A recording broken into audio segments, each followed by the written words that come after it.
தமிழ் நண்பர்கள் அனைவருக்கும் வணக்கம். அக்னிச்சிறகு சேனல் சார்பாக இந்த வீடியோவுக்கு உங்களை அன்புடன் வரவேற்பது நான் உங்கள் கௌசி.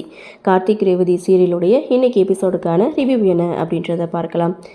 முளைப்பாரி எடுக்கிறதுக்கும் அன்னதானம் போடுறதுக்கும் தன்னுடைய பேத்திங்களை கூட்டிகிட்டு போகலான்னு பாட்டி சாமுண்டீஸ்வரி வீட்டுக்கு வராங்க.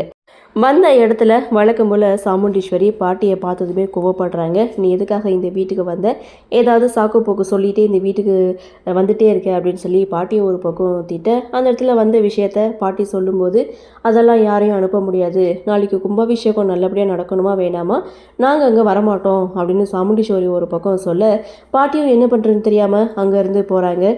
அதே சமயம் ரேவதி ராஜராஜன் இவங்க 2 பேரும் சாமுண்டீஸ்வரி கிட்ட சொல்கிறது, சாமி விஷயத்தில் இப்படிலாம் பேசக்கூடாது அப்படின்னு சொல்லும்போது, இந்த இடத்துல நீ தாங்க கரெக்டாக பேசியிருக்க அப்படின்னு சந்திரா ஒரு பக்கம் சொல்ல, சாமுண்டீஸ்வரி சந்திரா இவங்க 2 பேரும் சேர்ந்து யாரும் இன்றைக்கி முளைப்பாரி எடுக்கவோ அன்னதானத்துக்கோ போகக்கூடாதுன்னு சொல்லிட்டு அங்கேருந்து போகிறாங்க.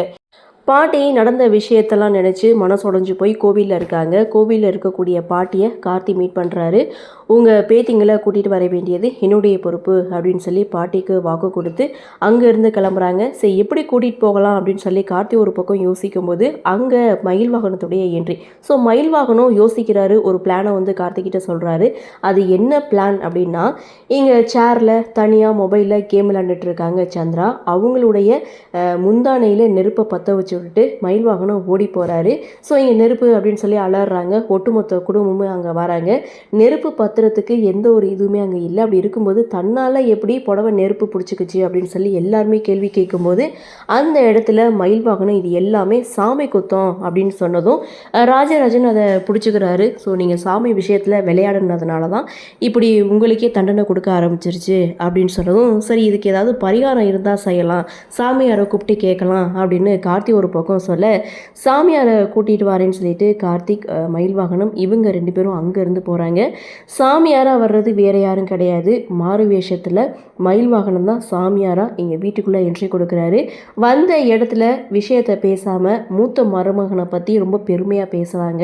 சந்திராவுக்கு சந்தேகம் வந்து, என்ன நீங்கள் வந்ததும் மூத்த மருமகனை பற்றியே நீங்கள் பெருமையாக பேசுகிறீங்க, எனக்கு என்னவோ சந்தேகமாக இருக்குது அப்படின்னு சொல்லும்போது, அவனை எனக்கு ரொம்பவே பிடிச்சி போச்சு, இப்படி ஒரு சிஷ்யனை தான் நான் தேடிட்டு இருந்தேன், இந்த வீட்டுக்கு மட்டும் மூத்த மருமகனாக இல்லாமல் இருந்திருந்தா அவனையே என்னுடைய சிஷ்யனாக ஆக்கியிருப்பேன்னு சொல்லி அவரை பற்றியே பெருமையாக பேச, அதை கார்த்திக் கவனிச்சுட்டு வந்த வேலையை மட்டும் பாருங்கன்னு இங்கே மயில் வாகனத்துக்கிட்ட சொல்ல, சரி என்ன பிரச்சனை, எதுக்காக தன்னை கூப்பிட்டீங்கன்னு இங்கே சாமுண்டீஸ்வரி கிட்டே கேட்கும்போது அப்போ தான் சாமுண்டீஸ்வரி சொல்ல போகிறாங்க. ஆனால் ரேவதி நான் சொல்கிறேன் அப்படின்னு சொல்லிட்டு நடந்த எல்லா விஷயத்தையும் சொல்கிறாங்க. பாட்டி வந்தது, அன்னதானம் போடணும்னு சொன்னது, முளைப்பாறை எடுக்கணும்னு சொன்னது, இது எல்லாத்தையும் சாமியார்கிட்ட சொல்லும்போது அவரும் சோழி போட்டு பார்க்குற மாதிரி உருட்டி பார்க்குறாரு.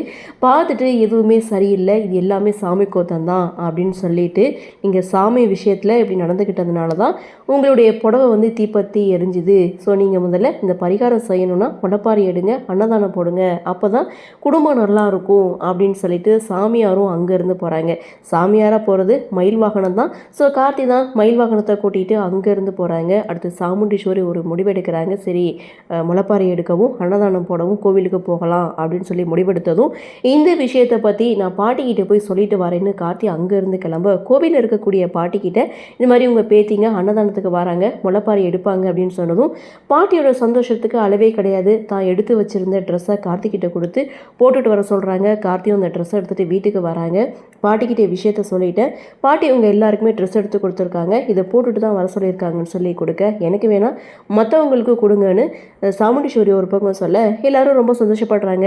அந்த இடத்துல ரேவதி ஒரு நிமிஷம் நான் வெளியில் போயிட்டு வந்துடுறேன்னு சொல்லிட்டு கிளம்புறாங்க.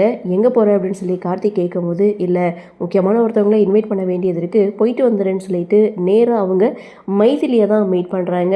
ஸோ அந்த இடத்துல தீபாவுடைய அம்மா எங்கே அப்படின்னு சொல்லி கேட்குறாங்க. அவங்க கோவிலுக்கு போயிருக்காங்கன்னு சொல்லும்போது, இது மாதிரி எங்கள் அப்பாவுடைய ஊருக்கு நாங்கள் போகிறோம், அங்கே நாளைக்கு கோவில் கும்பாபிஷேகம் இருக்குது, இன்றைக்கி அன்னதானம் முளைப்பாரியெல்லாம் இருக்குது, உங்களை இன்வைட் பண்ணுறதுக்காக தான் நான் வந்தேன், நீங்கள் 2 பேருமே இந்த கோவில் கும்பாபிஷேகத்துக்கு வரணும் அப்படின்ட்டும் என்னுடைய கணவர்கிட்ட உங்களை பற்றி நான் சொன்னேன், அவரும் உங்களை மீட் பண்ணணும்னு சொன்னார், நான் இன்ட்ரடியூஸ் பண்ணி வைக்கிறேன் அப்படின்ற மாதிரியும் எபிசோடாக முடிச்சிருக்காங்க. அடுத்து என்ன நடக்க போகுது அப்படின்ற ஒரு எதிர்பார்ப்பு. விருமன் இந்த கும்பாபிஷேகம் நல்லபடியாக நடந்ததுன்னா தனக்கு ஊருக்குள்ளே மரியாதை இருக்காது, அதனால இந்த கும்பாபிஷேகத்தை தடுத்து நிறுத்தணும் அப்படின்னு சொல்லி தன்னுடைய மச்சினர்கிட்ட வந்து சொல்லிட்டு இருக்காங்க. அவரும் பார்த்திங்கன்னா போடக்கூடிய அன்னதானத்தில் சம்திங் ஏதோ மிக்ஸ் பண்ணிடலாம், இந்த கும்பாபிஷேகத்தை தடுத்து நிறுத்திடலான்ற மாதிரி ஒரு பிளானை போட்டிருக்காங்க. அதையும் மீறி கார்த்தி எப்படி இந்த கும்பாபிஷேகத்தை நல்லபடியாக நடத்த போகிறாரு அப்படின்ற ஒரு எதிர்பார்ப்பு. சரி பார்க்கலாம் என்னதான் நடக்குது, என்ன மாதிரியான சுவாரஸ்யத்தோடு கதைக்குள்ள நகர்வை கொண்டு வராங்க அப்படின்றத நாமளும் பொறுத்திருந்து பார்க்கலாம்.